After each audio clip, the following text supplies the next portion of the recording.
Happening today. My name is Alfred Gitonga from IGATI Mission. We are at our offices at Sala Plaza, 5th floor. You can be able to come any other time of the week. We're able to explain to you what our mission is and what we are about to do. We can also visit our website at www.igatimission.com, whereby you'll be able to see the kind of activities that we are intending to carry aloud, and more importantly, be able to get a clear vision of what we are up to. IGATI Mission was started on 1st March 2023 with the core aim of introducing an ideology of social entrepreneurship among the communities in Kenya. And among of the key areas that we are looking for to innovate and create so that it can be able to be a catalyst that will enable our country to overcome the challenges that we are going through. A lot of people are complaining of joblessness. And it is true, there is a lot of joblessness in our society. A lot of other people are complaining about low disposable income at every household, and the rising cost of living. And IGATI, as the citizens that are responsible and as our homegrown entrepreneurs, you'll be able to see entrepreneurs sees every problem as an opportunity. So when you see people are complaining about joblessness, they are complaining about low income, disposable income, they are talking about high cost of living. Personally, as an entrepreneur, I see that as an opportunity. And that is one of the key things that pushed me to establish IGATI Mission. So far, I'm very grateful to God because He has helped me to establish this organization at a quite fast rate. Within the first 3 months, we have been able to establish ourselves. We have been able to go the due process of registering ourselves as an NGO, which is almost done, and we are able to bring on board a team of professionals who are able to offer their guidance, their expertise, and their gifts to IGATI Mission, and more importantly, we'll be able to establish a good office that we are able to carry out our activities. Among of the key sectors that we looked to innovate were agriculture. We looked into innovating our environment and ecotourism, and we also looked how we can be able to innovate trade and industrialization, and lastly, education, among other key areas of impact to humanity. And being an entrepreneur, and I saw the problem that was facing our country, and it was also affecting my businesses that I've done for quite a while. These are the businesses that I have created originally so that they can be able to create jobs in the communities that I was born. But unfortunately, the disposable income or the income levels that is in our communities are so much discouraging our businesses, because it is very difficult for businesses at such a time to break even, especially businesses that employ a lot of people and have high overheads. Other than to close these businesses, I felt that if I'm able to offer my talent in entrepreneurship to my community, I'll be able to at least to help in alleviating some of the challenges that we are facing together. And one of these key areas, as I've mentioned, is joblessness and low income and high cost of living. When I look on how we can be able to solve these problems, we need to create ourselves and innovate ourselves. And how we can be able to create and innovate ourselves is through engagement of some guidelines or some principles that you feel that can be able to bring the result. And one of the areas that I want us to look today is education. Agriculture. I want us to see how we can be able to create and innovate a new agricultural models that will be able to sustain our society when our population has gone up, when technology along the world has moved up, when the economy of the world has changed. It is my desire to see by the time the new economic order that is happening in the world settles down, Kenya is at an advantaged position to be able to negotiate and be able to trade with the international community. But we cannot be able to think about international community, how we can trade better when we have a challenge of food security and joblessness. We know what joblessness means. Joblessness means idle people and idle resources, because human capital is the biggest resource a country can ever boast of. And in the case of our country, Kenya, we have very hardworking people, we have God-fearing people, and very bright people. So if they have a clear guidelines on how they can be able to utilize all these energies together, I believe we can be able to have a better country than we're having today. And therefore today, I want you to follow keenly on the areas, the models that I'm going to try and elaborate how we can be able to do our agriculture in a more organized manner than we are doing today. For the last 3 months, I've been traveling around Meru County. I've traveled all the constituencies of Meru County. And what I've found out is people are busy in their farms and they are busy producing and they are very committed. They have even prayed to their God so that He can be able to help them. And more importantly, they are working day and night to see if they are able to succeed in their endeavors. But there is something that I was shocked and it really disheartened my heart. That after toiling for a while, the farmer is not able to break even for the produce that he has made. This discourages a farmer to invest back into the same project that he did in the previous season. And this over the years has continued to drain the morale of our farmers. And what has ended up? Low production, or inconsistent production, or low quality production. And therefore, IGATI mission comes to help our farmers to think differently. And it is my hope we can be able to persuade our Kenyans to change from what we are doing. Whereby you find such a season that is raining right now, the potatoes, few months ago, potatoes were detailing at 5,000 per bag. But because the crop is nearing for harvest, you find the prices are still dropping. And the time the whole farmers harvest, the prices of potatoes will completely go down. And when these farmers have these potatoes, because they have pressure to raise money either to pay school fees, to pay rent, or to do something that they had planned for, they have no patience to store and sell it at a later date when the prices goes up. So what happens? Brokers come in, they are able to buy at whatever price they are able to offer, and the farmer is left with no option. In Timau, Kiambogo, I've been traveling and visiting a lot of farmers who plant meshiri, that is peas, French beans. But you find that they have unpredictable price that they are going to sell their product. And it is very disheartening that these people, they are the backbone of the economy, but they have nothing that is motivating them in terms of the job that they do. You got to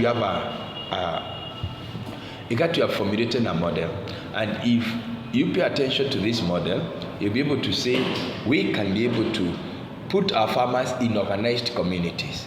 And the organized communities that we are talking about is we are able to identify CBOs. We organize communities in form of CBOs. And we can we can register as many CBOs as possible. And these CBOs can operate in a particular areas. But these CBOs will be formed, we are targeting what we are calling the pace setters, the people who are influencers in that community, that will be able to train them to be able to understand what we are calling social entrepreneurship and to understand this model of agriculture that we want them to adopt. One of the models that we want them to adopt is whereby these CBOs concentrate with 1 or 2 food crops that they know they can be able to produce better in that area. They have been producing it before, but the pace setters will concentrate with this product, with this production of identified item. And this identified item will be able to license them. The CBO and the IGATI mission will be able to have a partnership whereby IGATI is able to solicit resources in terms of training, advocacy, and funds to be able to spearhead that project. The influencers will be expected to be the first investors in that community of identify the project. For instance, if in one village we identify you are going to do fruits, we will encourage this CBO to adopt all kinds of fruit that can be able to be grown and produced in that area. Maybe take a radius of 10 kilometers. Over the time, IGATI mission will work with this CBO to raise funds with well-wishers who are willing to finance and support social entrepreneurship. And there are so many of them out there. There are so many. So what we need is a community that is committed to specialize with one particular or 2 at least, food crops or cash crops. And we go to the other village, we have another CBO that is specialized with a different kind of food crop or a cash crop. And this matter, we can go to the community, hey, is doing fruits, community B is doing fruit and vegetables, and group B is doing dairy farming, group D is doing beekeeping, and the other group can be concentrating on something else. We have people can plant maize, the other CBO can concentrate with potato production, the other. So finally, you find that we have a village within a constituency that produces almost everything that is being produced currently in the same constituency, but this time it is distributed in villages. As it's being distributed in the villages, IGATI will come in to train these people to produce best what they are producing. So in the time of harvest, you will not have communities producing potatoes at Ango, or they are producing fruit and vegetables at Ango. These communities will be able to produce what they are good at, and they'll be able to trade off what they produce. This is such entrepreneurship that ensures ready market for what you have produced, because one community is ready to buy what you already produced because they are not producing. The other community is able now also to maximize on production, enjoy economies of scale, which are attached to large scale production. In terms of sharing knowledge, in terms of sharing experiences, it will be easy, because when neighbors are planting, they are concentrating with one major economic cash crop. They will be able to share experiences, training will be easy, and getting support to be able to set up branding, value addition, and eventually how to market their product become easy. Even buyers, they will become easy. They will be able to identify where they can go to source their produce, what they want to come and buy to go and take the market. They'll be able to know, if I go to a particular village and I want fruit, varieties of fruit, those communities specializes in that. And farmers in those communities will be able to fetch good money because they are enjoying their economy of scale, so their production cost is likely to go down. Their marketing exposure, experiences that come. Now let me tell you the game changer is, there are so many institutions, people of goodwill, so many, even government are willing to finance and are willing to work together for people to establish what we are calling social entrepreneurship. And the moment they start seeing the communities are organized in a manner, they know where they are going to take their product, how they are going to do it, how they are going to brand their product, and more importantly, how they are going to organize their own market as CBO. I believe our farmers will be able to get fetch better prices for what they do, and be able to be assured that you can continually do this business because it is sustainable. It is sustainable in a manner that production becomes easier because you're able to access the resources that are required for production. You are able to access knowledge and experiences because you are sharing within the neighbors, and able to attract attention also for financiers, because there will be so many people that are willing to finance communities that are organized and that are ready to fight poverty.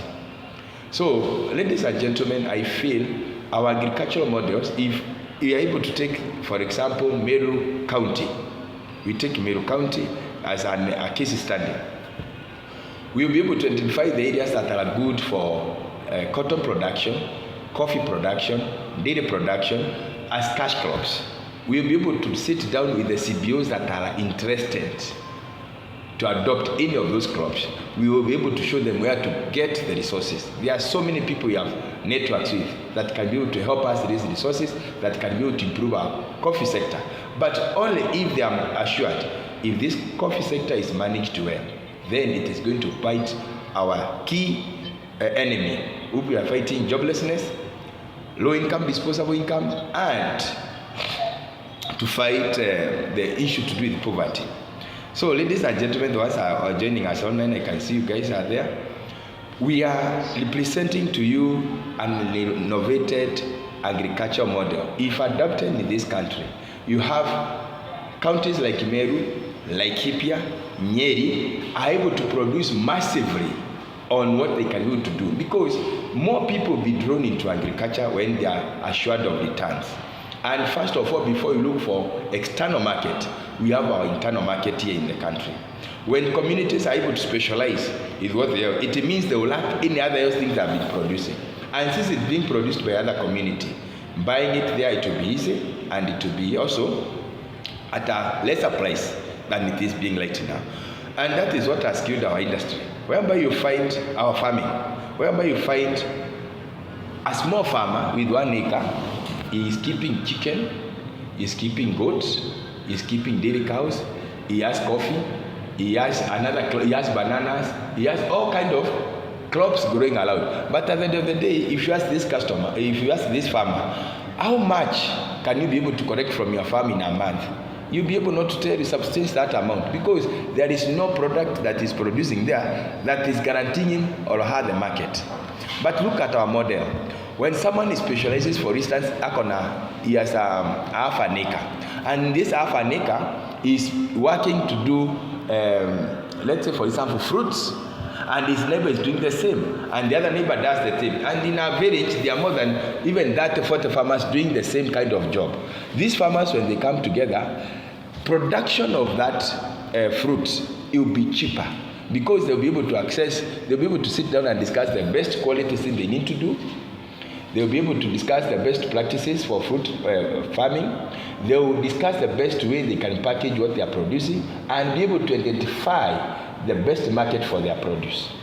Identifying this market is not hard, because in the other neighboring community that is specializing in vegetable production, they don't have fruits. We now have communities that are specializing with dairy farming, so that they can produce enough milk for the communities that are maybe producing maize, for the communities that are producing maybe beans, cereals. We have communities that plant yams. And their CBO specializes in that. And in the next 2-3 years, if we want to actually eliminate food insecurity in this country, that is the best way to be able to maximize our production. Because when you produce as community, production levels will be high. And also, the demand of what you have produced, it is in high demand at all times, because other communities have what they are specializing in, and the needs of human beings are many. So this is what we are presenting to you guys, and we hope you're able to embrace our social entrepreneurship, especially in agriculture, as we look forward in future to tell you maybe next week or a month from now how we are going to help ourselves to innovate our trade and industrialization. But more keenly, and what you need to understand is that our trade and industrialization will be based if we innovate our agriculture. So agriculture is the most key area that we need to focus. And the good thing that when the NGO does this kind of activity, it's able to establish structures that will be able to ensure continuity even after the change of regime. So if after 27th January election of 2032, there is a change of regime, definitely the project that we have begun of innovating agriculture and organizing our communities to produce more, it will continue to go. Because as an NGO, you have a clear mission and a vision that is clearly, and the mandate that is clearly put in our manifesto. So it's not a manifesto, it's like our framework of job. So I'm encouraging many youth to get into agriculture and be able to exploit these opportunities that we are showing them. So where do we begin? What is our first step from here? IGATI continues to explore and get into the villages. We are forming a CBO. You can be able to reach to us here at Sala Plaza, whereby you'll be able to sit down with the leaders of that CBO. We will be able to discuss in your village, in your community, what can you be able to produce. If you decide that you are going to do dairy goats, if you are going to decide you are going to do dairy cows, you are going to decide you are going to specialize in tea, if you are going to do bananas, if you are going to do pig farming, if you are going to do poultry farming, whatever that CBO decides, that is where we support them to do. But we will not allow one project to be duplicated in the other community. So once community decides we want to do pig farming, then we will be able to sit down as IGATI and we will be able to support them to be the best producers of pork. If the community decides we are going to sell or produce fruits, IGATI mission will be able to give them very, very best models and best practices for fruits, and more so connect them with resources that will enable them succeed in their endeavor. So what will happen after all this is done? You will find we have communities like, let's say, 100 communities. Each community specializing with its own production, value addition, and marketing. What will happen is that industries will be able to be formed in these communities. because entrepreneurs will emerge, we will be able to buy what is being produced, added value, and be able to market to the other communities that are not producing this. So many traders will emerge and many factories will emerge. If you're able to look at a place like Ruiri, where it is quite dry most part of the year, we can be able to segment that place to be a place for chicken production. Chicken production, even right now, it is all in demand, especially in Meru, Nairobi, and even international market. If you're able to package our chicken in the right manner, you'll be able to take it there. But the problem you have is that you have one farmer in IGATI, another farmer in the other hand, another farmer in the other hand. Each has his chicken. But when it comes to marketing, sharing of resources, it becomes difficult. So IGATI comes to narrow this down, whereby we put chicken farmers in one community. We put fruit farmers in one community. We put coffee farmers in one community. Pig farmers in one community. Dairy farmers in another community. So we end up with having a community that is, if you want dairy cows, if you want to get milk, you can able to get it in particular regions. If you want to get pawpaws will be able to get it in particular regions that they grow fruits. If you are able interested to do cereals like beans, dengu, and the rest, you're able to find them in particular regions. And those regions, they are very good at producing that. We will be able to impact them with knowledge, training, and resources that will be able them to spur and become stronghold in those areas they are doing. And I believe that is how we can be able to assure our farmers good market. Whereby we have, I know I'm planting pawpaws, and since there are not so many people doing the same, my pawpaw as much as I'm able to produce them throughout the year, then I'm assured that every month I'll be getting an income from my pawpaws. So what do we need so that in a community can be able to grow pawpaw, can be able to rear pigs, can be able to grow chicken? That is why IGATI comes again. We'll be able to see the best practices for poultry farming. We shall be able to solicit for donor fund. We will be able to solicit for well-wishers and people of goodwill who support social entrepreneurship to be able to support this community, either to be able to establish a feed mill in that place, in other words, to establish feeding crops for chicken in those areas, and how we can be able to raise those chickens. So finally, we will be having a community that is rearing chicken, are able to produce their own food from their farm. They are able to produce, have a veterinary or all the equipment that are required for poultry keeping. So efficiency and effectiveness of poultry production, it will be much better because these people are supported as a community. Even the CDF, even the governor can be able to support that community because it's already organized and they have their project. So what will happen that the pay setters that will start with them implementing this project, they will start to put in the rest of the community. Because it will be difficult to tell someone to go and decide his cow to start doing something new. But the moment he sees the first 50 people succeed in either pig farming and they are making money, definitely these people start doing. So you'll find that eventually the community that will introduce pig farming with an SMBO, over the time, maybe 2-3 years, that community, all of it will be transformed to pig farming.